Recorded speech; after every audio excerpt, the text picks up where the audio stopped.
ইতালির রোম সহ ইউরোপের বিভিন্ন দেশে প্রবাসী নারীরা অনলাইন গ্লোবাল বিজনেসে অর্জন করেছেন অভাবনীয় সাফল্য। সোশ্যাল মিডিয়া অ্যাডভার্টাইজিং ও নেটওয়ার্ক মার্কেটিংয়ের মাধ্যমে তারা ঘরে বসেই বৈধ ও বিশ্বস্ত আন্তর্জাতিক ব্যবসায়িক প্ল্যাটফর্মে কাজ করে আয় করছেন হাজার হাজার ইউরো। সময় অনুযায়ী নিজের ঘর থেকেই পরিচালিত এই ব্যবসা আজ অনেক প্রবাসীর অর্থনৈতিক স্বাধীনতার নতুন দিগন্ত উন্মোচন করেছে। প্রবাসী নারী মাছুমা মামুন ৩ বছর আগে এই ডিজিটাল ব্যবসায় যুক্ত হন। উল্লেখযোগ্য যে এই প্রতিষ্ঠানটি গত ৫২ বছর ধরে বিশ্বব্যাপী কার্যক্রম পরিচালনা করছে। প্রথম ৪২ বছর অফলাইনে এবং গত ১০ বছর ধরে অনলাইনে সফলভাবে চলছে এর কার্যক্রম। সম্প্রতি ইতালির রাজধানী রোমে অনুষ্ঠিত হয় ২ দিনব্যাপী ডিজিটাল বিজনেস সাকসেস কনফারেন্স ২০২৫।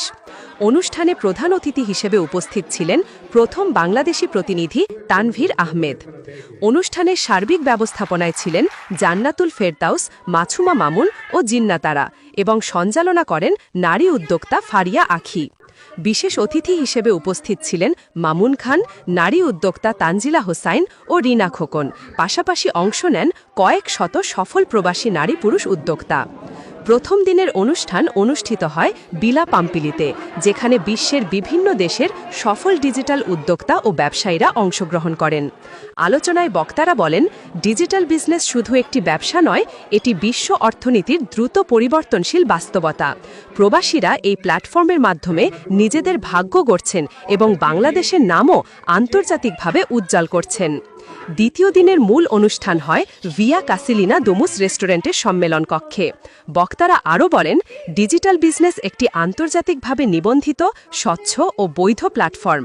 এখানে পরিশ্রম, দক্ষতা ও ইতিবাচক মানসিকতায় সাফল্যের মূল চাবিকাঠি। বর্তমানে এই আন্তর্জাতিক ব্যবসা ২৬টি দেশে সরকার অনুমোদিত এবং ৪৪টি অফিসিয়াল ব্রাঞ্চে কার্যক্রম চলছে। বিশ্বজুড়ে প্রায় ২,৬৫,০০০-এরও বেশি মানুষ এই ব্যবসার সঙ্গে যুক্ত, যার মধ্যে ২,০০০-এরও বেশি বাংলাদেশি সদস্য রয়েছেন এবং এদের বড় একটি অংশ সফল প্রবাসী নারী উদ্যোক্তা। বিশেষত ইউরোপে প্রবাসী নারীদের সাফল্য সবচেয়ে বেশি দৃশ্যমান, যা প্রমাণ করে ডিজিটাল বিজনেস কেবল আয়ের মাধ্যম নয়, এটি প্রবাসী নারীদের আত্মনির্ভরতা ও ক্ষমতায়নের এক অনন্য দৃষ্টান্ত। এখন আমাদের প্রায় ২,০০০-এর মতো বাংলাদেশি ওয়ার্ল্ড ওয়াইড করতেছে। ইনশাল্লাহ আগামী ১০ বছরে এখানে ২ লাখ এবং এক সময় হয়তো ইনশাল্লাহ ২০ লাখ মানুষ আমাদের এই বিজনেসটা করবে বাংলাদেশে। ইনশাল্লাহ কোনো ক্ষতি হওয়ার সম্ভাবনা আছে? ক্ষতি হওয়ার কোনো সম্ভাবনা নেই, একদম জিরো ক্ষতি হওয়ার সম্ভাবনা। এই ব্যাপারে কোনো সমস্যা নেই, কিন্তু আপনার বিজনেসটা করতে হবে। বিজনেসটা শুরু করলে যে আপনি সাকসেসফুল হয়ে যাবেন এরকম কোনো গ্যারান্টি নেই, কারণ এখানে আপনার বিজনেসটা জয়েন করার পর বিজনেসটা আপনার নিজেরটা নিজে করতে হবে। আমাদের সিস্টেম, আমাদের প্ল্যাটফর্ম এখানে হেল্প করবে, বাট বিজনেসের যে কাজগুলো, যে ডেডিকেশন, কনসিস্টেন্সি, এই জিনিসগুলো আপনার নিজেরটা নিজে করতে হবে। তাহলে ইনশাল্লাহ সাকসেসফুল হয়ে যাবে, নাহলে কিন্তু সাকসেসফুল হবে না। আর সাকসেসফুল না হলে তাকে দোষ দিতে হবে। আমি কিছু একটা খুঁজছিলাম, যার কারণে আমি এই বিজনেসটা যখন আমি পাই তখন আমার কাছে মনে হচ্ছে আমার জন্য পুরোপুরি সুইটেবল একটা জিনিস। কারণ আমি এটা সরাসরি করতে পারবো, আমার কোনো ল্যাঙ্গুয়েজ ব্যারিয়ার নাই, আমি যে কোনো সময় করতে পারছি, আমার বাচ্চাকে দেখার পাশাপাশি, এবং বিজনেসটা যেহেতু গ্লোবাল, সো আমি যে কোনো জায়গা থেকে করতে পারছি। আমি রিসেন্টলি বাংলাদেশে